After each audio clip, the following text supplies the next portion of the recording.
Yo, what's up? Welcome back to my channel, Automatic Works. So,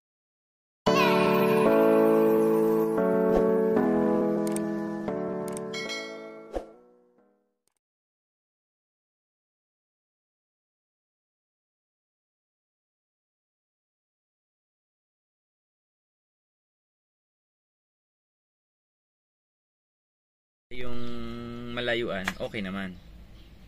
Pero pag stop and go, yun, walang PRND yan Yun dito sa 2010, in-scan natin, daming fault code. Yan 18 ang fault code. Ano ko yung naging sira nito? Ayan. Walang PRND. Paka natin preno, subukan natin i-click, saltikin ng start. Start. Ayan Start. Ayaw mandar, namamatay yung monitor. Ayan, ayaw mandar. No click, no crank. Tingnan natin to kasi masyado madami. Walang walang PRND monitor yan Yan. Nako, ang dami. Sensor reference voltage A, circuit law, lamp mode, force limited, RPM, break switch, correlation, sensor voltage C, circuit law, lamp mode, force idle. Ang dami. Tapos dito sa engine yan. Tapos wala na yung transmission. 10 lang yung nabasa niya 1, 2, 3, 4, 5, 6, 7, 8 hanggang 10. 10 lang. Wala dito yung transmission. Yan Engine, ESP, airbag, immobilizer, BCM, junction block, smart junction block, code transceiving. Wala siyang transmission. Walang binasang transmission. Lost communication sa transmission. So, pwedeng fuse, pwedeng relay, pwedeng inhibitor switch. Can time out, CLU. So, tingnan natin kung kasi automatic yan. Dapat makakapasok tayo sa transmission. Kaso wala. Tapos wala na rin siyang PRND. Hindi na rin natin matesting ang ibang sira na ito. Kasi, hindi natin siya mapa-start. Okay? So, dito, meron tayong force limit idle. Tapos meron siyang RPM, force limited RPM, lamp home mode. Yan. So transmission din natin alam kung saan pa yung tama doon, mga sir. Troubleshoot muna natin. Yun, dito na tayo. Yan, Theta 2 2010 automatic transmission. Yun yung throttle. Pwedeng madumi yan, pwedeng putol ang wirings.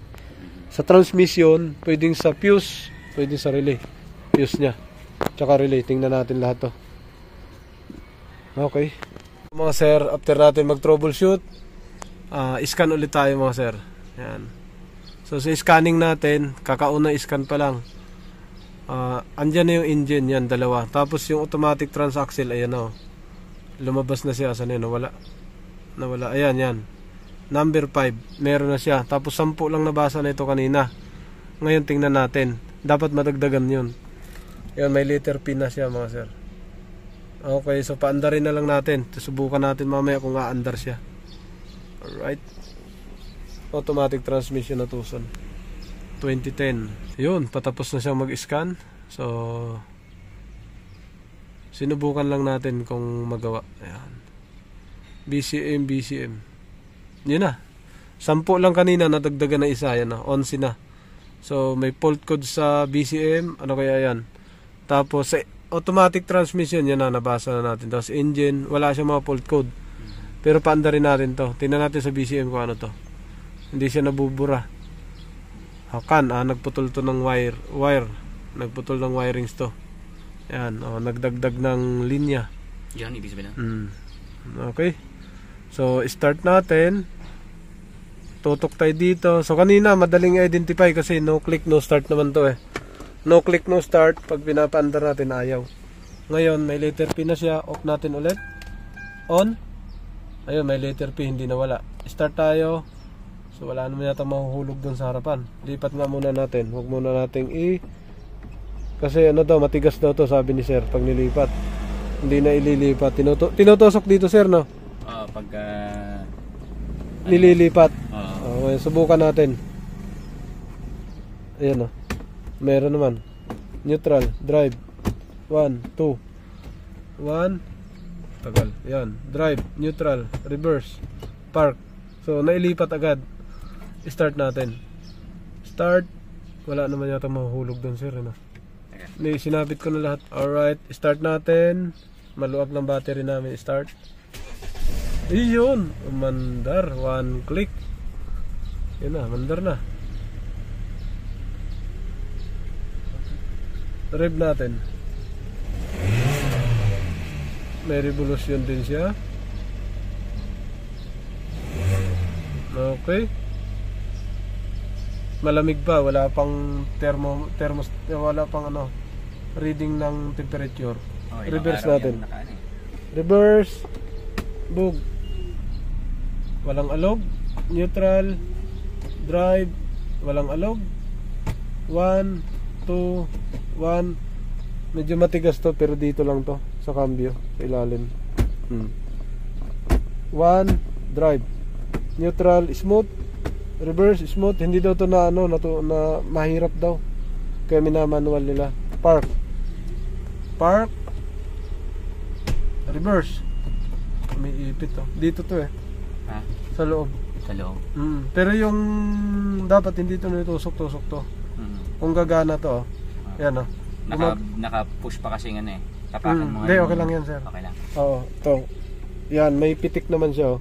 Pag umaapa ka sa preno, yan, sabay lang lagatok. At talagang meron normal Opo, yun? dapat meron. Pag wala, hindi maililipat yan. Pag inapakan nyo to, yung preno, dapat lalagatok to. Kasi once na hindi nyo apakan yan, ililipat nyo to, hindi mo maililipat yan. Yan o. Hindi nag-open yung shifter lock. Ngayon, apakan mo yan. Pag apak mo, dapat may maramdaman kang lagatok dito. Pagka naramdaman mo na siya, pwede mo na siya igalaw. Reverse. Walang alog. So pag may problema transmission nito, aalog to. Kahit saang posisyon, par reverse tsaka drive. Okay? So tingnan natin kasi magte-test drive si sir. Patakbo tayo. Okay, dyan lang to. Gagawin natin, patakbuhin natin si sir tapos re-scan. Yan ang gagawin natin. Takbo tapos re-scan. Okay. Dito sa harapan yan, intact, malinis. So wala namang alog. Patatakbuhin lang natin. Na-check natin lahat ng fuse tsaka relay, pero walang sira dyan. Wala din sira ang throttle body tapos yung transmission. Sara natin, takbo.